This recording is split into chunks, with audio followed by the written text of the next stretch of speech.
devo annunciare la morte del nostro Santo Padre Francesco. It is with profound sadness I must announce the death of our Holy Father Francis. 7:35 At 7:35 this morning, the Bishop of Rome, Francis, returned to the house of the Father. tornato alla casa del Padre. La sua vita tutta intera His entire life was dedicated to the service of the Lord and His Church. e della sua Chiesa. Ci ha insegnato He taught us to live the values of the gospel with fidelity, courage, and universal love. coraggio e amore universale. In modo particolare Especially in favor of the poorest and marginalized. ed emarginati. Con immensa gratitudine With immense gratitude for his example of a true disciple of the Lord Jesus, we commend the soul of Pope Francis to the infinite merciful love of the triune Papa God. Francesco all'infinito amore misericordioso di Dio uno e trino. Grazie. Is justly assigned. So that was the announcement from the Vatican this morning as they were discussing and announcing the death of Pope Francis. You're taking a live look there from Vatican City. And now the next steps. The conclave gathers and a new pope will be elected after a mourning period and a funeral service that will be held at St. Peter's Square. For more on this, we do want to share this report. The election of a new pope, known as a conclave, is a tradition steeped in history. Following a papal vacancy, the College of Cardinals gathers to elect a new pope. Cardinals eligible to vote must be under 80 years old, and out of all of those eligible, only 120 are able to vote. Once the cardinal electors gather, they proceed to the Sistine Chapel and take an oath of secrecy before sealing the chapel doors. While the area of the papal conclave is sealed off for the election, cardinals and their secretaries, along with doctors, other staff, and those with specific election-related duties can enter. Cardinals are also forbidden access to any news media and are also forbidden from using phones or any type of computer device. During the election process, the cardinals vote by secret ballot.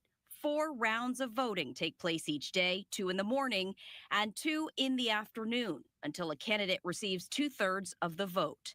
The results of each ballot are counted out loud and recorded by 3 cardinals designated as recorders. If no one receives the necessary 2/3 of the vote, the ballots are burned in a stove near the chapel with a mixture of chemicals to produce black smoke. When a cardinal receives the necessary 2/3 vote, the dean of the College of Cardinals asks the chosen cardinal if he accepts his election.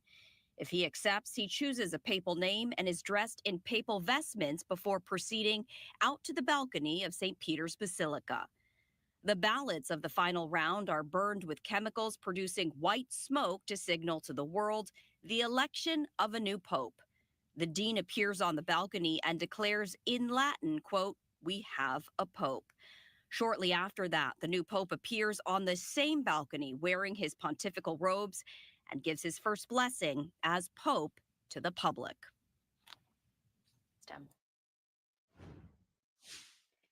Meanwhile, we are taking a live look from New York City. This is outside St. Patrick's Cathedral as a mass was held earlier this morning following the death of Pope Francis. And we were hearing from Cardinal Dolan as well, as he is now headed to Rome, initially on a pilgrimage, but now this takes on added meaning. Coming up at 8:45 a.m. Eastern Time, we're going to be speaking with Fox 5 New York's Briella Tomasetti as she continues her coverage there from New York City. I also wanted to share this live look with you. This is a live look outside the White House. You can see that there is a podium right here.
was a man of humility who sought peace and justice. He was not without his controversy right across the world, not just here in Europe, but here in Europe, he often came under fire.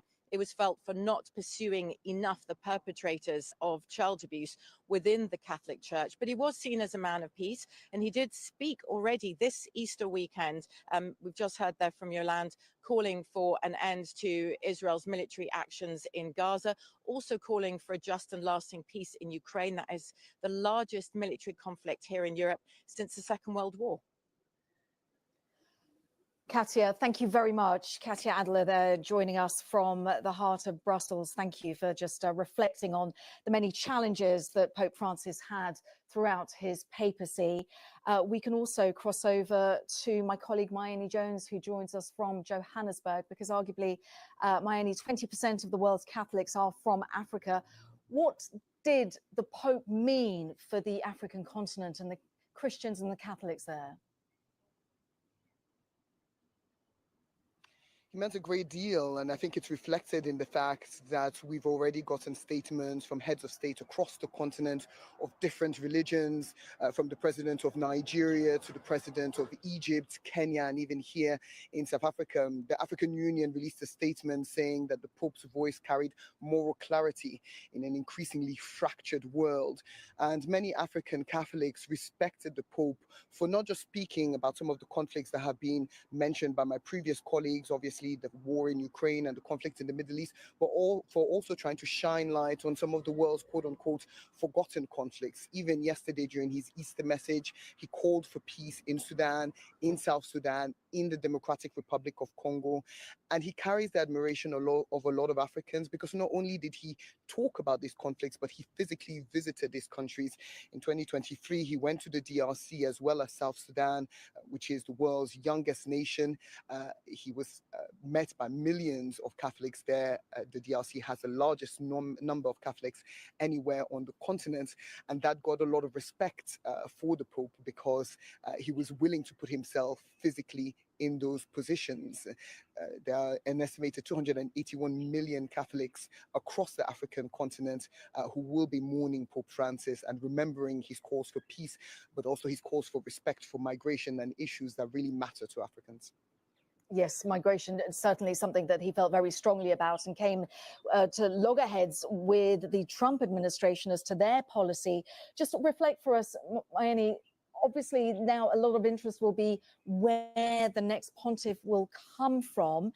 Is the African continent, is that a possibility? Will there be possible contenders from the continent? Absolutely, that's what the millions of African Catholics will be hoping, that perhaps this is the time for Africa to finally have an African Pope. There are a few people in contention. It's not, at the moment, many feel that there hasn't been enough representation, given how important and how fast growing the population of Catholics is in Africa. Many feel there hasn't been enough representation at the high echelons of the Catholic Church. Many will feel that perhaps now is the moment to elect somebody that reflects this growing population here. Many African Catholic leaders are very respected on the continent. They've played a part negotiating peace in a number of countries. They're also heavily involved in the education systems of a number of African countries. They work in the health sector. So the Catholic Church maintains a lot of respect on the continent, and I think many will be looking now to see who will be in contention to replace Pope Francis, and whether that person could potentially be an African. Mayeni, thank you very much for joining us live from Johannesburg. Mayeni Jones there, my colleague, just reportings of Christianity, Catholicism across the African continent. Thank you very much. So we continue to monitor the live image from the Vatican, where people are gathering, and that sense of shock that we've been describing, because of course, only yesterday, the crowds were briefly addressed by Pope Francis from the balcony which overlooks St. Peter's Square, where he addressed the crowds who'd gathered for the Easter services. Of course, this is the Easter weekend, and a critical part for the Christian calendar, where the Christians mark and celebrate the resurrection of Jesus Christ. So a really important time. And now we know that less than 24 hours after addressing the crowds and also meeting the US Vice President J.D. Vance, who was on a trip to Rome. His death was announced, the death of Pope Francis, who's died at the age of 88. An important figure, of course, because he was the first pope to be born and raised outside of Europe since Gregory III in the 8th century. So as we were reflecting there with Mayeni, there'll be an interest as to where the next pontiff will come from. And Africa, given that 20% of the world's Catholics are from the continent, there will be a lot of interest and a lot of hope, as Mayeni was describing there, that perhaps the next pontiff will be from the continent, because of course Pope Francis himself breaking those barriers and being the first citizen from the Americas to be named as Pope, also the first Jesuit priest to be named as pontiff. So we mark the day that a man from the developing world was named as pontiff, Pope Francis, who has passed away at the age of 88. You're with special coverage from BBC News.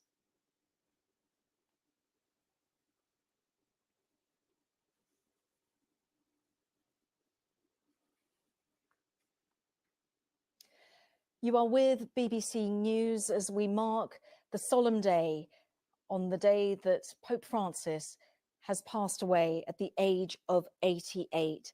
The Catholic Church's first Latin American pontiff, who was renowned globally for his humble style, for his concern for the poor, humility, a humbleness that was very much at the heart of this pontiff's belief, how he led the Catholic Church.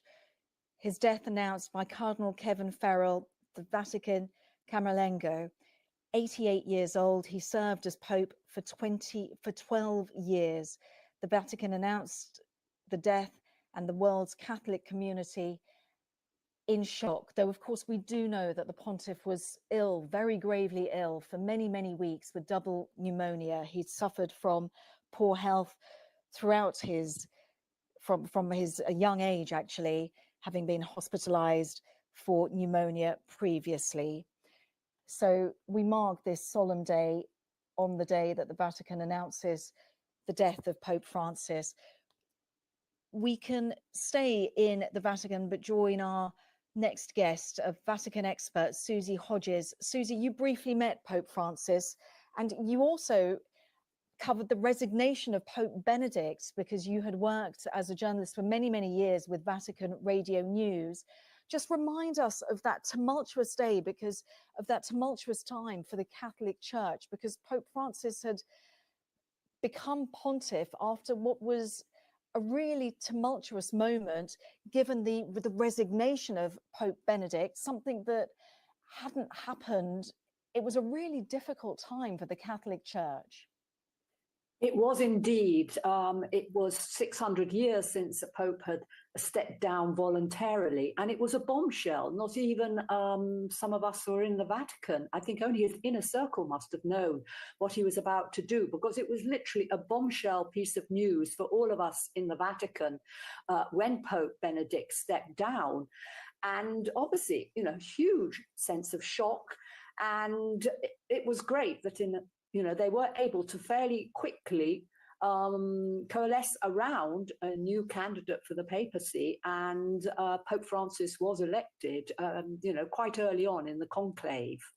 And of course, a very different figure from his predecessor.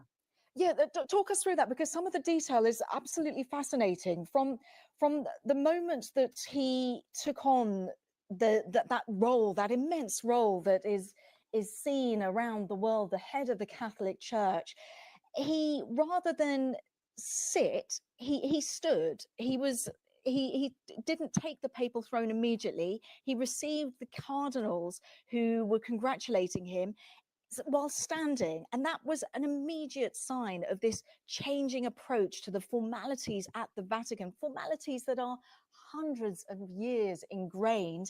And he was willing to, from the get-go, to move that? Something that a church that arguably hasn't been moved for so many years. Yes, you're absolutely right. He right from the start shunned those formal trappings of the papacy, wanted to adopt a much more informal style.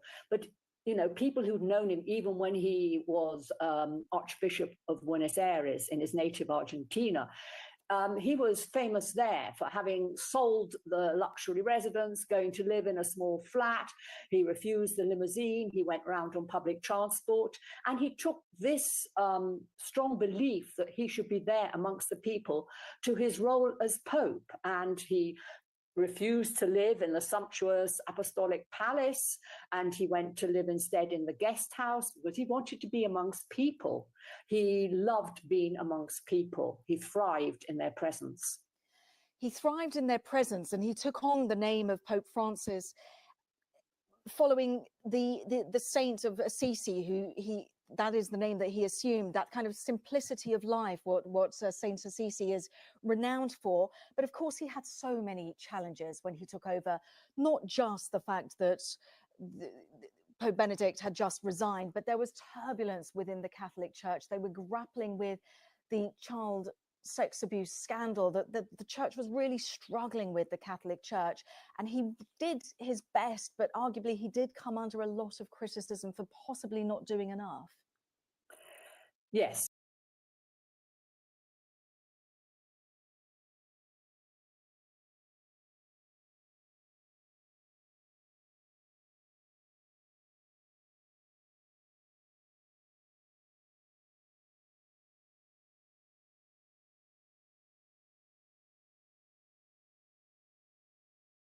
Hemos conocido en los colegios o que estudiamos en colegios católicos, lo hemos tenido la oportunidad de verlo en algún momento o caminando por acá, inclusive.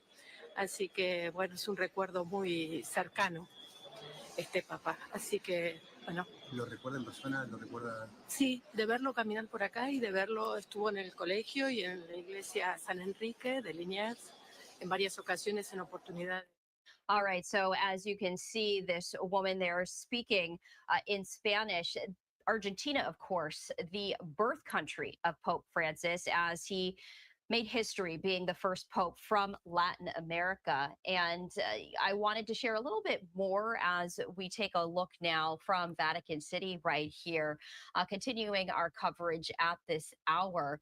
The Vatican saying that the Pope, dubbed the Pope of Peripheries, Pope Francis, always took the time to remember those suffering from conflict while praying for peace in areas that gain most of the media attention. The Vatican says the Pope never failed to channel his prayers to some of the areas most hard hit, yet most forgotten by the world. In one of his most symbolic gestures, and what the Vatican is calling a particularly striking moment of his pontificate, was back in April 2019 when Pope Francis knelt to kiss the feet of South Sudanese leaders at the head of a country that was dealing with civil war, greeting the president and also his rival in the Vatican. The Pope kissing their feet, urging the leaders to lay down their weapons and pursue paths of peace. And Pope Francis, known as a pope continuing to advocate for peace right there. As we take a live look there from Vatican City, we're going to continue our live coverage in just a moment. We do have a live report from outside St. Patrick's Cathedral in New York City, as we were hearing from Cardinal Dolan during his Easter Monday morning mass addressing the passing of Pope Francis. That live report coming up in just a few moments.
We did want to share with you the final appearance by Pope Francis as he appeared at the Easter Sunday services, not feeling well, in fact, not well enough to share his blessing himself, but instead asking someone else to do so. But we did want to share that with you as this was his final public appearance at the Vatican. We are going to step away for a 2-minute break, continuing to share with you reaction from around the world as Pope Francis has died on this Easter Monday morning at the age of 88.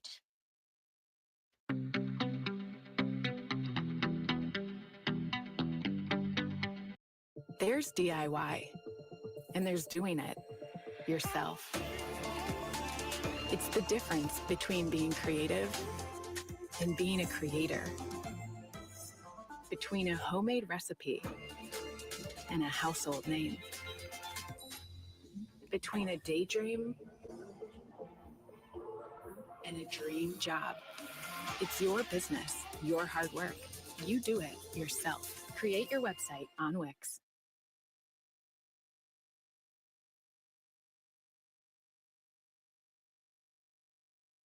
Are you looking to start your own business? Well, look no further than busy.com. Right now, we'll complete your LLC filing free. You just cover the state fee. Just provide us some basic info about your business and location, then select the plan with all the features and resources you need, from free registered agent service to a business banking account. With Busy, you don't just get a great offer, you get total peace of mind. So what are you waiting for? Launch your LLC in minutes with Busy. Get started today.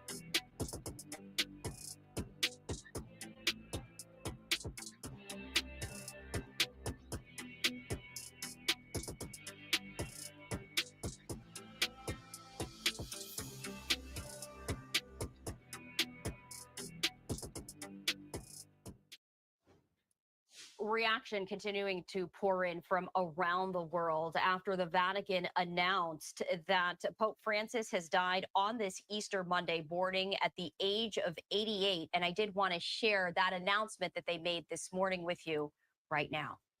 Fratelli e sorelle, Dear brothers and sisters, con profondo dolore devo annunciare la morte del nostro Santo Padre Francesco. it is with profound sadness I must announce the death of our Holy Father Francis. 35 At 7:35 this morning, the Bishop of Rome, Francis, returned to the house of the Father. tornato alla casa del Padre.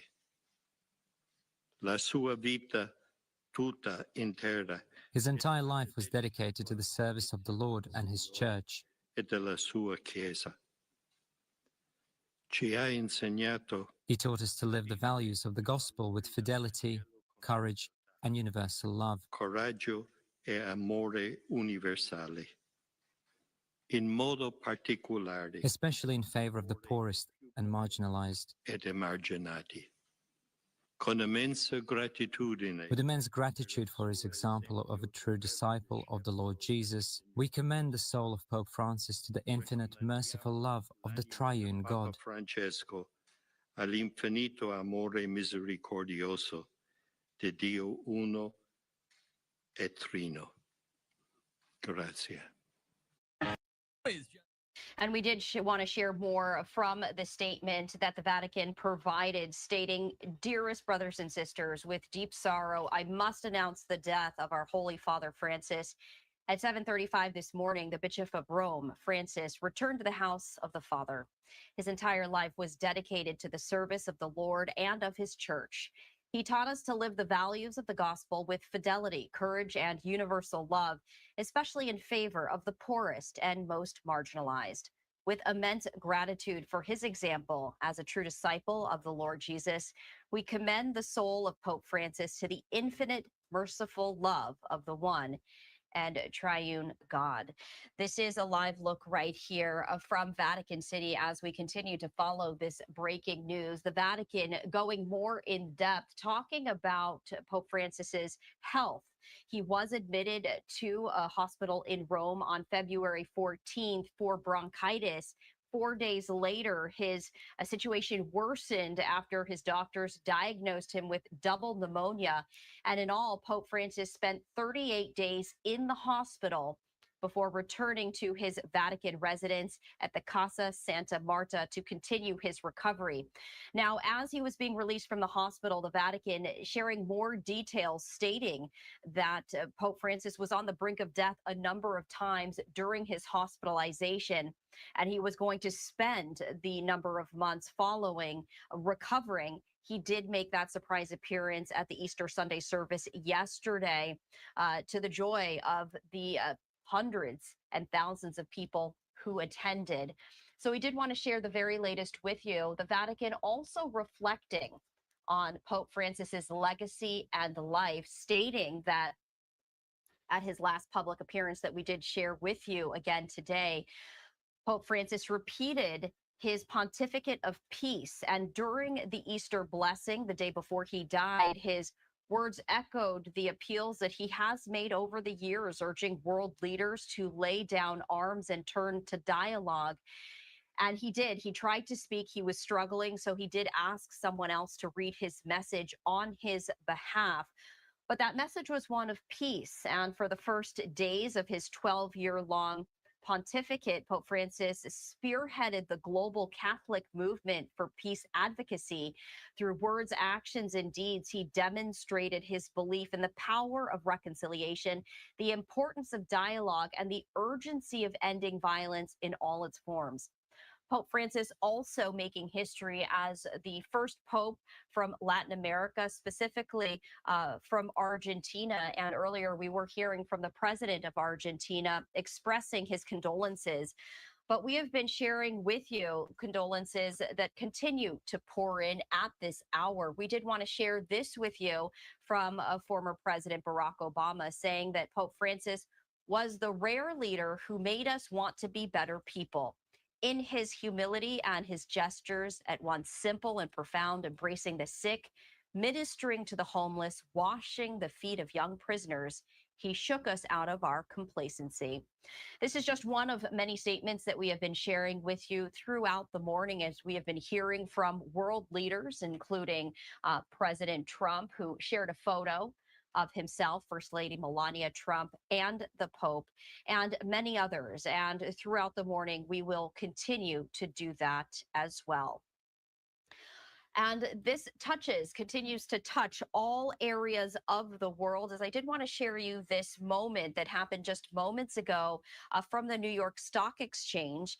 And you can see right here that they are honoring Pope Francis right there, holding a moment of silence.